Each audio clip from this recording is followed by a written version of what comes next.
Hola, muy buenos días. El día de hoy estamos en este espacio de Lee conmigo. El día de hoy iniciamos con este libro, Fíjense y hágase rico. Y bueno, pues creo que es un libro que nos puede nutrir mucho, nos puede apoyar mucho. Yo lo he leído ya, creo que esta va a ser mi tercera vez. Y no me cansaré de poderme, hola, de poderme nutrir e inspirar porque me impulsa mucho. Yo suelo decir que esto es como un chute de energía. Unos se chutan de otras cosas, yo me chuto de libros. Pues os voy a compartir esta parte mía y que espero que os apoye. Iniciamos. El día de hoy tenemos aquí a Napoleon Hill en Piense y hágase rico con el capítulo 1. Vamos a dejar esto por aquí.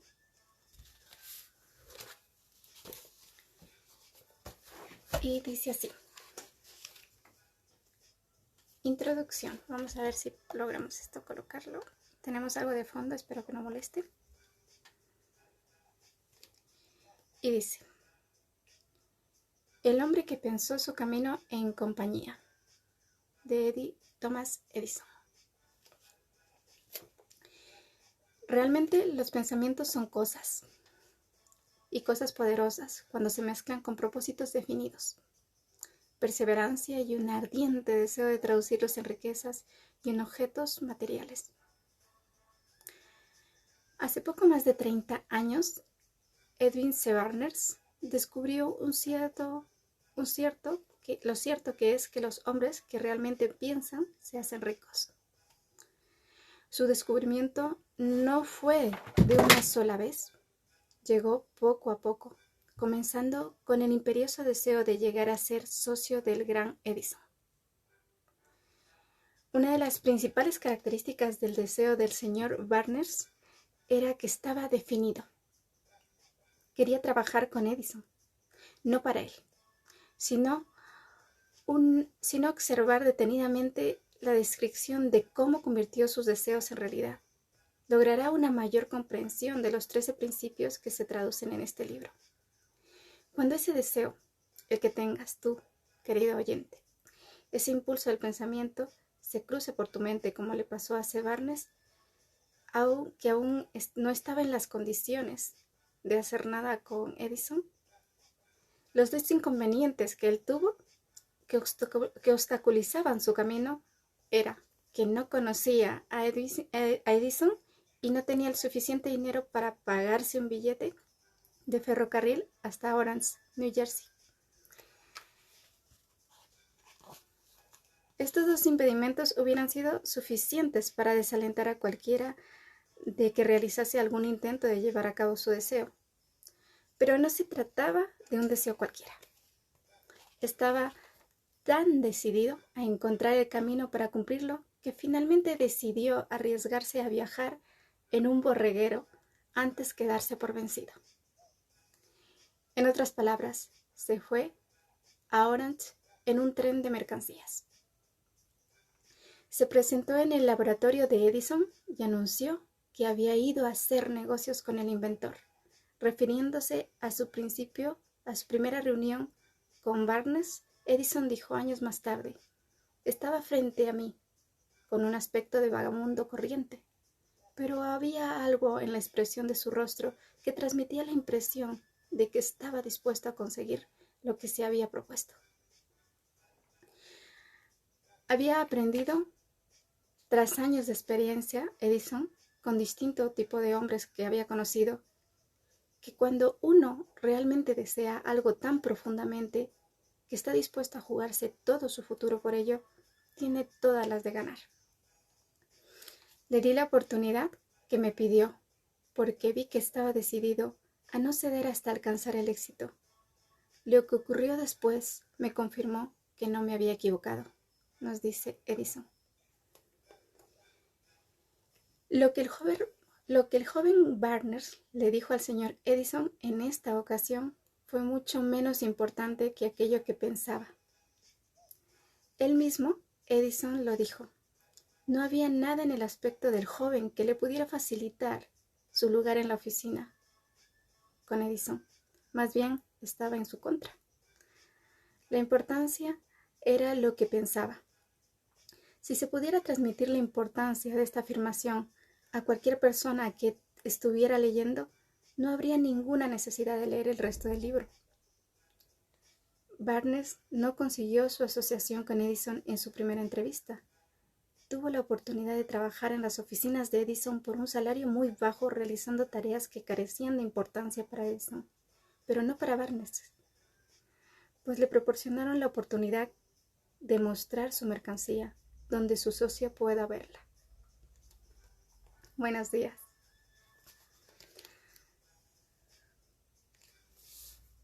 Pasaron los meses.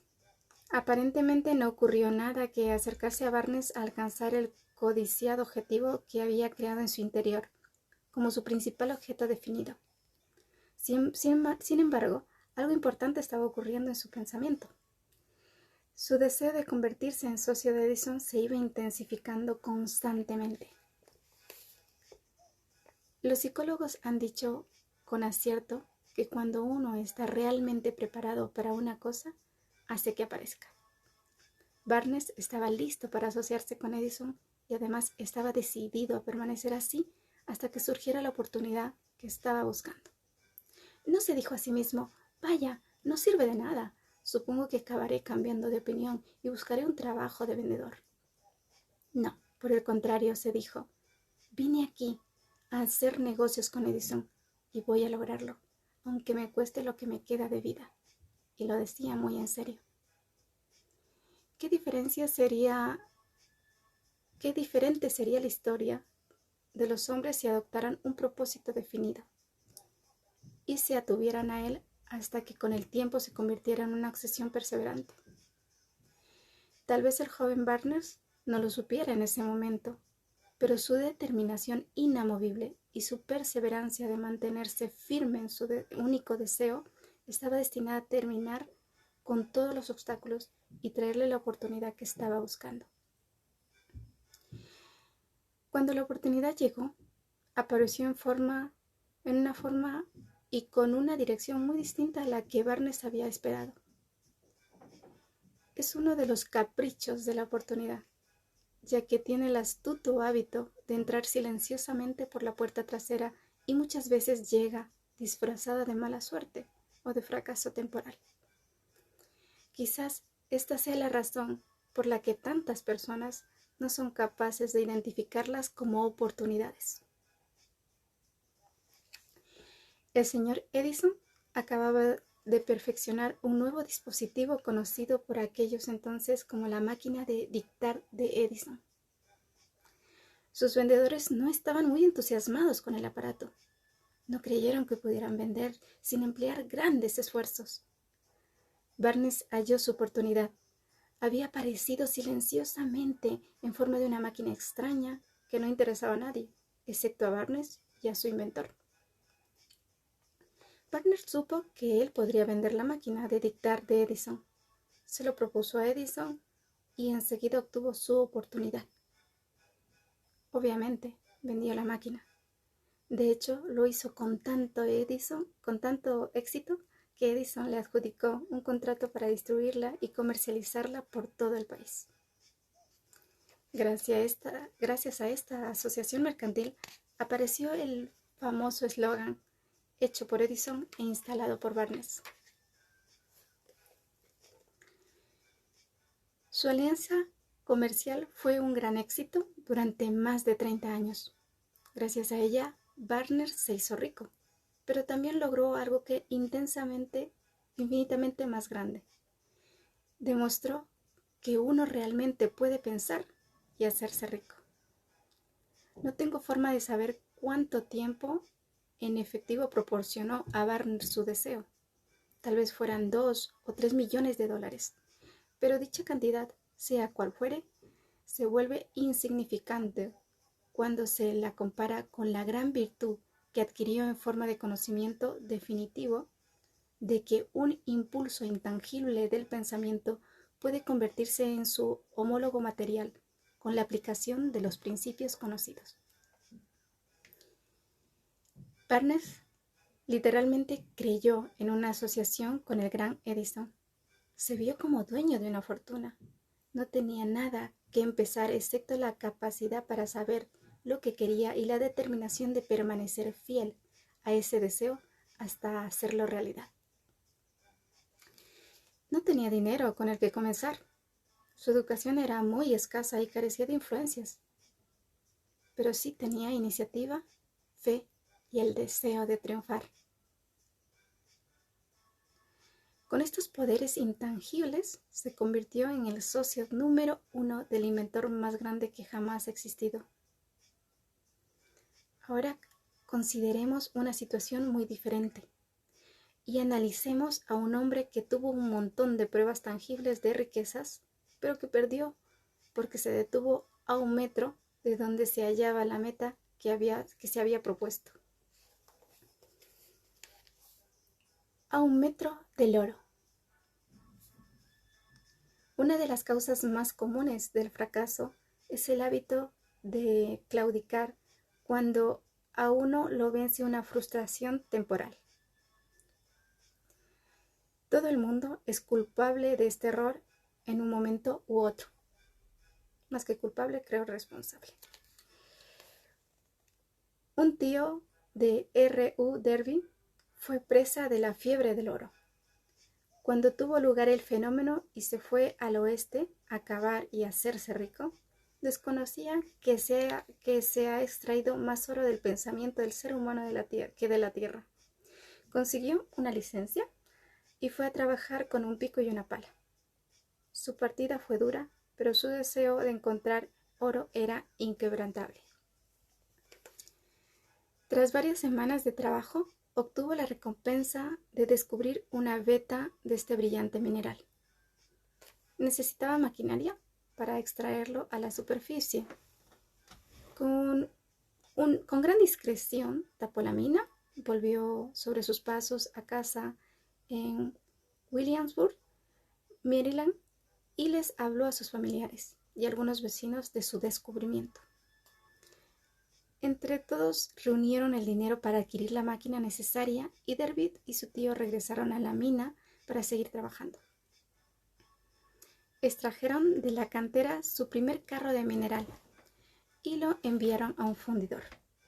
El resultado probó que tenían una de las minas más ricas de Colorado. Con algunos carros, más de ese mineral saldrían de todas las deudas, entonces empezarían a ganar mucho más dinero.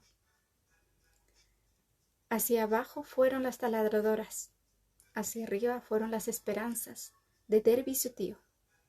Pero entonces algo ocurrió. La veta de oro desapareció. Había llegado el final del arco iris y la olla de oro no estaba allí. Siguieron perforando, intentando encontrar desesperadamente la veta otra vez, pero no lograron ningún resultado. Finalmente, decidieron claudicar. Vendieron la maquinaria a un chatarrero por varios centenares de dólares y tomaron el tren de regreso a casa. Algunos chatarreros son ingenuos, pero este no lo era. Llamó a un ingeniero de minas para que examinara la mina e hiciera unos cálculos. El ingeniero le explicó que el proyecto había fracasado porque los dueños no estaban familiarizados con las vetas falsas. Sus cálculos indicaban que la veta se hallaba a solo 1 metro de donde Derby había dejado de perforar. Y allí es exactamente donde la hallaron. El chatarrero extrajo millones de dólares de oro de la mina porque fue lo suficientemente inteligente como para pedir el consejo de un experto antes de darse por vencido. La mayor parte del dinero que se invirtió en la maquinaria se debía a los esfuerzos de R.U. Derby, quien era entonces un hombre muy joven. El dinero procedía de sus familiares y vecinos que habían confiado en él, y aunque tardó varios años, les devolvió hasta el último centavo. Mucho tiempo después, David se recuperó de su pérdida. Cuando descubrió que el deseo podía convertirse en oro a raíz de esta experiencia, y lo descubrió después de ingresar al negocio de la venta de seguros de vida. Sin perder de vista el hecho de que había perdido una enorme fortuna por el mismo que se había detenido a 1 metro del oro, Dervis sacó partido de esta experiencia en un trabajo que eligió, sirviéndose del sencillo método de decirse a sí mismo: me detuve a 1 metro del oro, pero nunca me detendré por los clientes que me digan que no cuando trate de venderles un seguro. Dervis, uno de los pocos hombres que conformaban un pequeño grupo de menos de 50 integrantes que en aquella época vendían más de $1 millón anualmente en seguros de vida, debió su tenacidad a la lección que aprendió a raíz del abandono de su mina de oro. Antes de que aparezca el éxito en la vida de cualquier persona, seguro que va a padecer frustraciones temporales y quizás algún fracaso. Cuando una persona sufre una derrota, lo más fácil y lo más lógico es abandonar. Eso es precisamente lo que hace la mayoría. Más que los 500 hombres más exitosos que han conocido jamás Estados Unidos me confesaron que su mayor triunfo supuso únicamente un paso más a partir del punto en el que los había alcanzado la derrota. El fracaso es un embustero con un sentido agudo de la ironía y la astucia. Se deleita haciéndonos tropezar cuando el éxito está casi a tiro. Una lección de perseverancia de 50 centavos. Esta es una hermosa historia. Poco después de que Dervis se graduara en la Universidad de las Adversidades y decidiera beneficiarse de su experiencia en la mina de oro, tuvo la suerte de estar presente en un incidente que demostró que un no necesariamente significa no. Una tarde estaba ayudando a su tío a moler trigo en un molino con un trabajo viejo, un tanto viejo. Su tío gestionaba una gran finca en la que vivían varios apaceros agricultores de raza negra. Silenciosamente se abrió la puerta y una niña, hija de un aparcero, entró y se quedó junto a la puerta. El tío levantó la vista, vio a la niña y le gruñó: ¿Quién eres? Dócilmente la niña contestó: Mi mamá me pide que le mandes sus 50 centavos. El tío: No lo haré, replicó el tío, y ahora vete a tu casa. Sí, señor, contestó la niña, pero no se movió. El tío prosiguió con su trabajo, tan afanosamente comprometido que no reparó que la niña no se había ido. Cuando alzó de nuevo la vista y la vio allí quieta, le gritó: Te he dicho que te vayas. Ahora vete, o te daré una paliza. La niña respondió: Sí, señor, pero no se movió de su sitio ni una pulgada. El tío dejó caer el saco de grano que estaba a punto de echar a la tolva del molino, cogió una duela de barril y se dirigió a la niña con una expresión en su rostro que indicaba que se avecinaban problemas. Derby contuvo el aliento. No tenía ninguna duda de que estaba a punto de presenciar un asesinato. Sabía que su tío tenía un temperamento feroz y en aquella época a los niños de los aparceros negros no se les permitía desobedecer a las personas blancas en esa región del país. Cuando el tío llegó al lugar donde se hallaba la niña, ella rápidamente dio un paso hacia adelante, lo miró a los ojos y gritó con voz chillona: «¡Mi mamá necesita esos 50 centavos!». El tío se detuvo, la miró durante 1 minuto y entonces lentamente colocó la duela de barril en el suelo. Se metió la mano en el bolsillo, sacó $0.50 y se lo dio. La niña Cogió el dinero y tranquilamente se dirigió hacia la puerta sin apartar la vista del hombre al que acababa de conquistar. Cuando se hubo ido, el tío se sentó en una caja y miró por la ventana durante más de 10 minutos. Estaba considerando algo asustado la derrota que acababa de sufrir. Derby también tuvo algo en qué pensar. Era la primera vez en su vida que había visto a una niña de color deliberadamente dominar con maestría a una persona adulta blanca. ¿Cómo lo había hecho? ¿Qué le había ocurrido a su tío para perder su fiereza y volverse tan dócil como un cordero? ¿Qué extraño poder había utilizado la niña que le permitió dominar a su superior? Estas y otras preguntas similares pasaban por la mente de Derby, pero no encontró ninguna respuesta satisfactoria hasta unos años más tarde, cuando nos contó esta historia.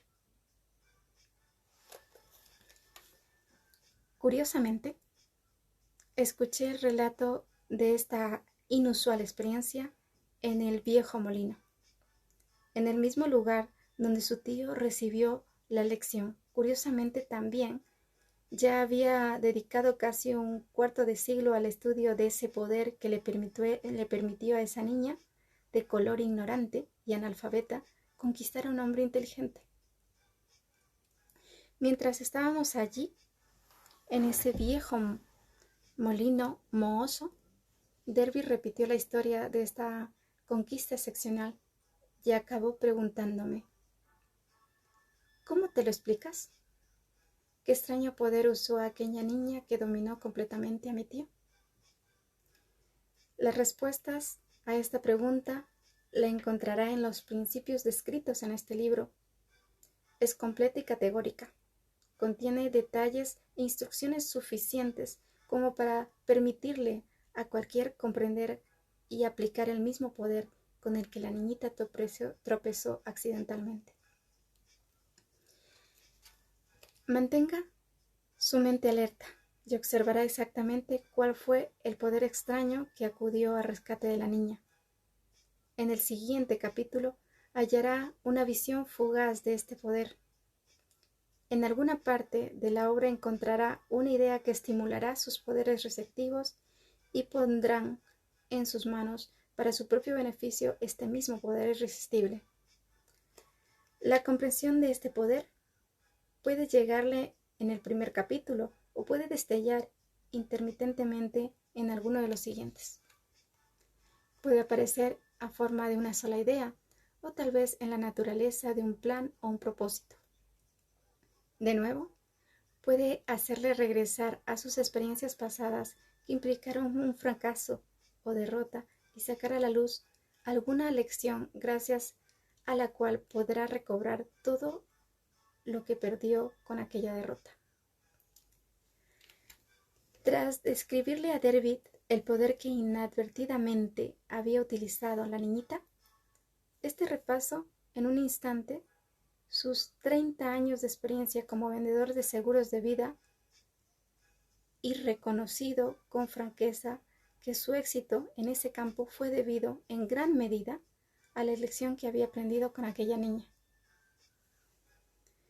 El señor Derby señaló: cada vez que un posible comprador intentaba despedirse de mí sin comprarme, visualizaba a la niñita de pie en el viejo molino, con sus grandes ojos que brillaban intensamente con desafío, y me decía: tengo que lograr hacer esta venta. La mayor parte de las ventas que he realizado las hice después de que los clientes me habían dicho que no. También recordó su error cuando se detuvo solo a 1 metro del oro. Pero esa experiencia fue una bendición oculta. Me enseñó a seguir intentándolo a pesar de las dificultades. Una lección que necesitaba aprender para poder tener éxito en cualquier cosa, dijo Derby. Esta historia de Derby, su tío, la niña de color y la mina de oro, indudablemente La leerán centenares de personas que ganan la vida vendiendo seguros, y a todos deseo mencionarles que David le debe estas dos experiencias su capacidad para vender más de $1 millón en seguros de vida cada año. La vida es extraña y a menudo imponderable. Tanto los éxitos como los fracasos tienen sus raíces en experiencias sencillas. Las experiencias de David fueron comunes y triviales, pero le trajeron la respuesta a su destino en la vida y por consiguiente fueron tan importantes para él como la vida misma. Se benefició de estas dos experiencias dramáticas porque las analizó y halló la lección que le enseñaban. ¿Cuántos de nosotros tenemos experiencias dramáticas y no las analizamos? Esto nos dice y nos indica algo. Pero, ¿qué podemos decir de los que no tienen ni el tiempo ni el deseo de revisar sus fracasos para buscar el conocimiento que les puede conducir al éxito? ¿Dónde y cómo deben aprenderse el arte de convertir la derrota en un escalón hacia la oportunidad? Este libro se escribió para contestar a estas preguntas. Para contestar hay que describir los 13 principios, pero el lector u oyente debe recordar, a medida que lea o escuche, que la respuesta que quizás esté buscando, respuesta a las preguntas que lo han llevado a considerar la búsqueda del sentido de la vida, puede encontrarse en su propia mente, a través de alguna idea, un plan o un propósito que le pueda surgir durante la lectura. Así que estén atentos. Una idea sólida en todo lo que uno necesita para lograr el éxito. Los principios descritos en este libro contienen el mejor y más práctico conocimiento en relación a los medios y formas de crear ideas útiles. Antes de seguir avanzando con nuestro enfoque sobre la descripción de estos principios, creemos que el lector u oyente merece recibir esta importante propuesta. Cuando las riquezas comienzan a llegar aparentemente tan rápidamente y en tal abundancia que uno se pregunta dónde han estado escondiéndose durante todos estos años de escasez, se trata de una declaración asombrosa, sobre todo cuando tomamos en consideración la creencia popular de que las riquezas llegan solo a aquellos que trabajan duro y durante mucho tiempo. Cuando uno empieza a pensar y a hacerse rico, observará que las riquezas comienzan con un estado mental, con un propósito definido y con poco o ningún trabajo arduo. El lector y cualquier otra persona debería estar interesado en saber cómo adquirir ese estado mental que atraerá la riqueza. Dediqué 25 años a investigar analizando a más de 25,000 personas porque yo también quería saber cómo los ricos llegan a ser ricos, nos dice Napoleón Hill. Sin esa investigación no hubiera podido escribir este libro. Ahora, preste atención a una verdad muy significativa. La Gran Depresión empezó en 1929 y continuó con un desplome económico sin precedentes hasta después de que el presidente Roosevelt asumiera el poder. Entonces, la depresión comenzó a desvanecerse hasta desaparecer. Tal como un acomodador en un teatro aumenta la iluminación tan gradualmente que la oscuridad se convierte en luz antes de que uno se dé cuenta. El hechizo del miedo se había metido en las mentes de la gente. También fue desapareciendo gradualmente y convirtiéndose en fe. Uno debe observar muy de cerca que tan pronto como domines con maestría los principios de esta filosofía y comience a seguir las instrucciones para aplicar estos principios, su situación económica empezará a mejorar y todo lo que toque se convertirá en un activo para su propio beneficio. ¿Imposible? De ningún modo. Una de las principales debilidades del género humano es su habitual familiaridad con la palabra imposible. Conoce todas las reglas que no funcionarán. Conoce todas las cosas que no pueden hacerse. Este libro se escribió para los que buscan las reglas que han permitido que otros tengan éxito y que están dispuestos a jugárselo todo con dichas reglas. Hace muchos años me compré un excelente diccionario. Lo primero que hice fue buscar la palabra imposible y la recorté cuidadosamente. Quizás sería aconsejable que el lector u oyente también lo hiciera. El éxito les llega a los que adquieren conciencia del éxito. El fracaso les llega a los que se abandonan con indiferencia a tener conciencia del fracaso. Parece una frase, pero es súper clara. El objeto de este libro es ayudar a todos los que quieran aprender el arte de cambiar su enfoque de una conciencia de fracaso a una conciencia de éxito. Otra debilidad que encontramos en muchas personas es el hábito de medir todo y a todos de acuerdo a sus propias impresiones y a sus propias creencias.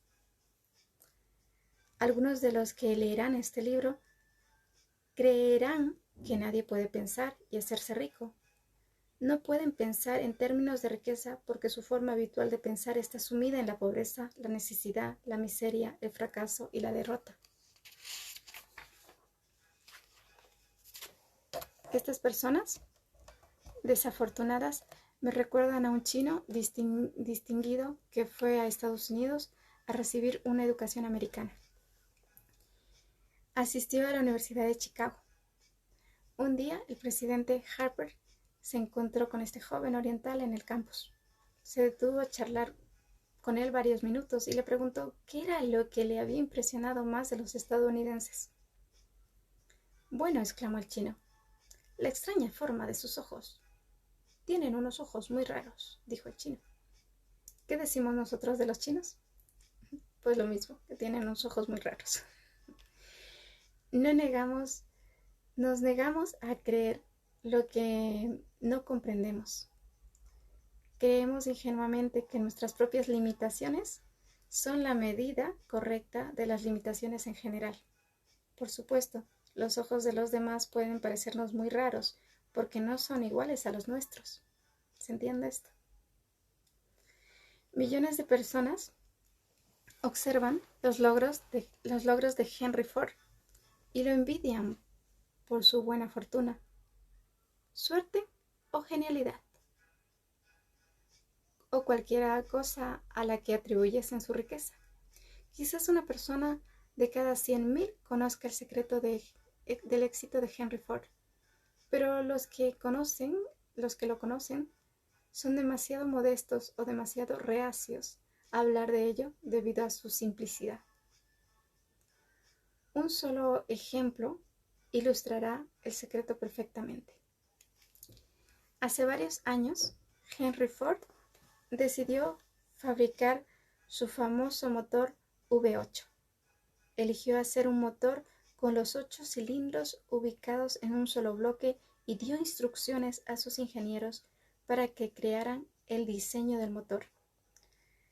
Los ingenieros plasmaron el diseño sobre un papel, pero creían que sencillamente era imposible meter esos 8 cilindros en un motor de un solo bloque. Hacedlo igualmente, dijo Ford. Pero si es imposible, replicaron los empleados. Continúen con el trabajo, ordenó Ford, y no lo dejen hasta conseguirlo, por mucho tiempo que se necesite. Los ingenieros siguieron adelante. No tenían elección si querían seguir trabajando para Ford. Transcurrieron 6 meses y no ocurrió nada. Pasaron otras 6 meses y siguió sin ocurrir nada. Los ingenieros probaron todo tipo de plan concebible para llevar a cabo las órdenes, pero el resultado parecía incuestionable, imposible. A finales de año, Ford se reunió con sus ingenieros y de nuevo le informaron de que no encontraban la manera de cumplir sus órdenes. «Seguid intentándolo», dijo Ford. «Quiero el motor y lo conseguiré». Continuaron con el proyecto y entonces, como por arte de magia, descubrieron el secreto. La determinación de Ford había ganado otra vez. Quizás esta historia no esté descrita con todos los detalles, pero la esencia es lo que importa. El lector que desea pensar y hacerse rico puede deducir el secreto de 2 de los millones de Ford. No tendrán que buscar muy lejos. Con saber esta historia, lo sabrían. Henry Ford fue un hombre triunfador porque comprendió y aplicó los principios del éxito. Uno de ellos es el deseo, saber lo que uno quiere. Le aconsejo al lector u oyente que recuerde la historia de Ford a medida que lea el libro e identifique las frases en las que se describe el secreto en su estupendo logro.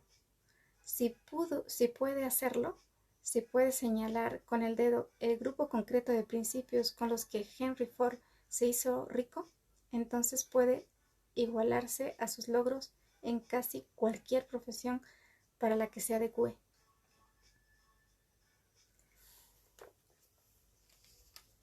Y aquí cito uno de los principios que fue su determinación y su deseo, que fue uno de los principios que yo más visualizo en la historia de Ford. Viene, uno es el dueño de su destino y el capitán de su alma. ¿Por qué?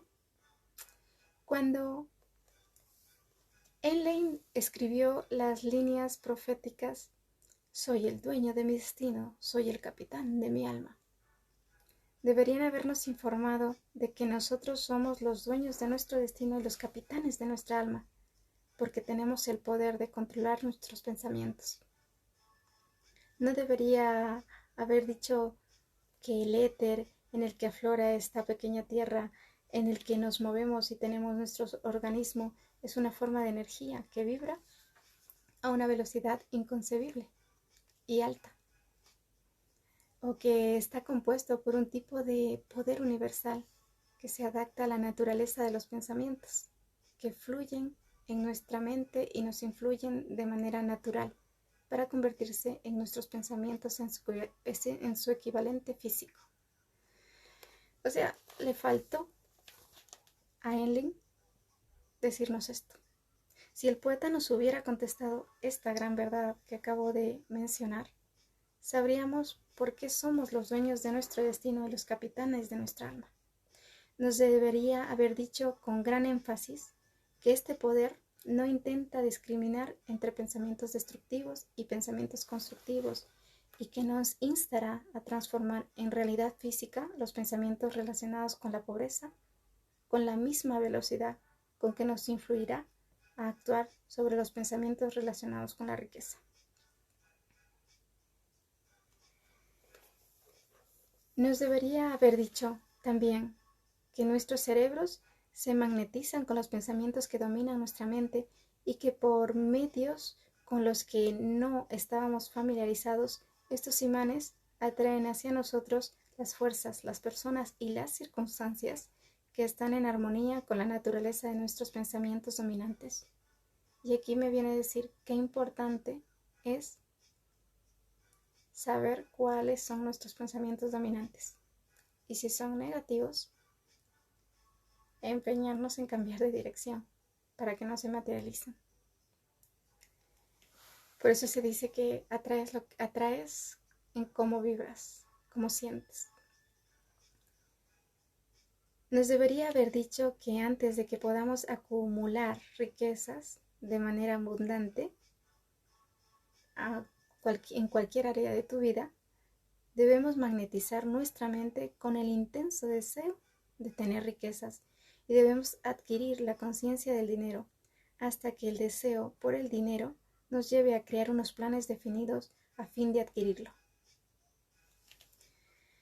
Sin embargo, como Henley era un poeta y no un filósofo, se contentó diciendo una gran verdad de manera poética y dejándonos a manos de quien le siguiera la interpretación del significado filosófico de sus versos. Poco a poco, la verdad se ha evidenciado a sí misma hasta tal punto que ahora parece incuestionable que los principios descritos en este libro guardan el secreto de la maestría de nuestro destino económico. Aquí hablan de economía, pero no se trata solo de economía. Esto se traslada a todas las áreas de tu vida. Ahora estamos, dice, preparados para examinar el primero de estos principios. El lector debe mantener una actitud imparcial y recordar que, a medida que lea, no son invenciones de un solo hombre. Los principios que se reunieron a partir de las experiencias de más de 500 hombres que acumularon riquezas en cantidades desorbitantes, hombres que empezaron siendo pobres, con muy poca educación y sin influencias, estos principios funcionarán con ellos. El lector los podrá poner en práctica para su propio beneficio perdurable.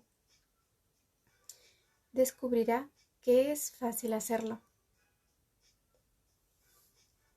Antes de que lea el siguiente capítulo, quiero que sepa que transmite información basada en hechos reales que fácilmente podrá modificar su destino económico, como los cambios tan decisivos de proporciones formidables que ha provocado a las dos personas descritas.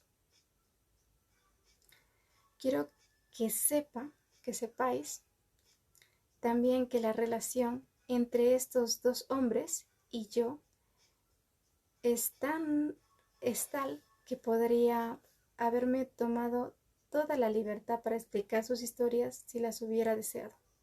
Uno de ellos ha sido mi amigo más íntimo durante casi 25 años y otro es mi propio hijo, nos dice Napoleón Hill. El éxito excepcional de estos dos hombres, éxito que atribuyen en buena medida al principio descrito en el siguiente capítulo, justifica sobradamente esta referencia personal como un medio para destacar el poder tan amplio de este principio. Hace casi 15 años fui orador invitado de una ceremonia de graduación en Saline College, en Saline, Virginia Occidental. Destaqué el principio descrito en el siguiente capítulo con tanta insistencia que uno de los estudiantes que se iba a licenciar se apropió definitivamente de él y lo integró en su propia filosofía. Este joven llegó a ser miembro del Congreso y un agente importante de la administración. Poco antes de que se editara este libro, me escribió una carta a la cual dio su opinión de manera tan clara sobre el principio trazado en el siguiente capítulo que he decidido publicarla a modo de prólogo de dicho capítulo. Le dará una idea al lector u oyente de las recompensas que están por venir. Y dice esta carta: Estimado Napoleón, mi actividad como miembro del Congreso me ha proporcionado una comprensión tan profunda de los problemas de los hombres y mujeres que les escribo para ofrecerle una propuesta que tal vez sea de gran ayuda para miles de personas. Con todo el respeto, debo expresar que en caso de que se llevara a cabo dicha propuesta, ello implicaría varios años de trabajo y responsabilidad, si bien me atrevo a sugerirle porque reconozco su gran dedicación a procurar beneficios útiles. En 1922, usted pronunció un discurso en la ceremonia de graduación de Saline College, cuando yo era aún un estudiante a punto de graduarme. En aquel discurso implantó en mi mente una idea que ha sido la responsable de la oportunidad que ahora tengo de servir a los habitantes de mi estado y que será responsable en muy buena parte de cualquier éxito que pueda tener en el futuro. La sugerencia que tengo en mente es que escriba un libro, la esencia del discurso que dio en Saline College, y le dé de esta forma una oportunidad a a los habitantes de Estados Unidos de beneficiarse de sus muchos años de experiencia y asociación con un hombre que, con su grandeza, ha hecho que los Estados Unidos sean la nación más rica de la tierra. Recuerdo como si fuera ayer la maravillosa descripción que dio del método por el cual Henry Ford, con apenas educación, sin $1 y sin amigos influyentes, se elevó a grandes alturas. Tomé la decisión entonces, incluso antes de que terminara su discurso, de que me forjaría un lugar, independientemente de las muchas dificultades que tuviera que superar. Miles de jóvenes terminarán la universidad este año y los años venideros. Cada uno de ellos estará buscando precisamente un mensaje tan estimulante como el que yo recibí de usted en aquella ceremonia. Querrán saber hacia dónde dirigirse y qué hacer para comenzar su vida. Usted se lo puede decir porque ha ayudado a solucionar los problemas de innumerables personas. Si existe alguna forma de poder procurar este gran privilegio, le propongo que incluya en cada libro una de sus gráficas personales de análisis para que el comprador pueda beneficiarse en un completo autoinventario que muestre cómo me enseñó hace unos años exactamente lo que se halla en el camino hacia el éxito. Un servicio como este, que proporciona a los lectores de sus libros una perspectiva completa e imparcial de sus defectos y virtudes, significará para ellos la diferencia entre el éxito y el fracaso. El beneficio no tendrá precio. Debido a la crisis, millones de personas están ahora enfrentándose al problema de volver a tener que buscarse la vida, y hablo por experiencia cuando digo que sé que estas personas le darían la bienvenida ferozmente a la oportunidad de explicarle sus problemas y de recibir sus propuestas para su solución. Usted conoce los problemas de aquellos que afrontan las necesidades de comenzar de nuevo. Actualmente hay miles de personas en los Estados Unidos, y ahora mismo yo cito del mundo, a quienes les gustaría saber cómo pueden convertir sus ideas en dinero. Personas que deben empezar desde cero, sin dinero, y recuperar sus pérdidas. Si hay alguien que pueda ayudarles, ese es usted. Si publica el libro, me gustaría poseer un ejemplar firmado personalmente por usted. Mis mejores deseos, créame atentamente, Jennings Randolph. Y este ha sido el primer capítulo. Y la verdad que si un poco nos damos cuenta de lo que nos ha ido bien indicando, es que la determinación, el deseo definido, la idea definida, ir a por todas, es persistir, es tener una idea clara. Nos van a ir relatando este mismo libro cómo crear eso, cómo construir una idea clara, cómo fortalecer tu autoconfianza. Y esto en principio nos habla de dinero, pero realmente estos principios se aplican a todo, a todas las áreas de tu vida. Nos hablan de dinero con referente a los emprendimientos que puedan haberse dado o puedan tener cualquier persona que llegue a escuchar esto. Pero esta regla es universal. Estos principios es para todo. Entonces, ¿qué deseo tienes? ¿Qué deseo ardiente tienes? ¿Y en qué área de tu vida quieres enfocarlos? Por ahí podremos iniciar. Espero que os haya aportado tanto como a mí. La verdad es que cada vez que leo este libro para mí es fortalecerme en el camino. Y nada, que tengáis un grandísimo día. Y nos vemos el jueves con Esperando el Amor, que es otro gran libro que sé que os aportará tanto como a mí me está aportando. Gran día para todos. Buen día.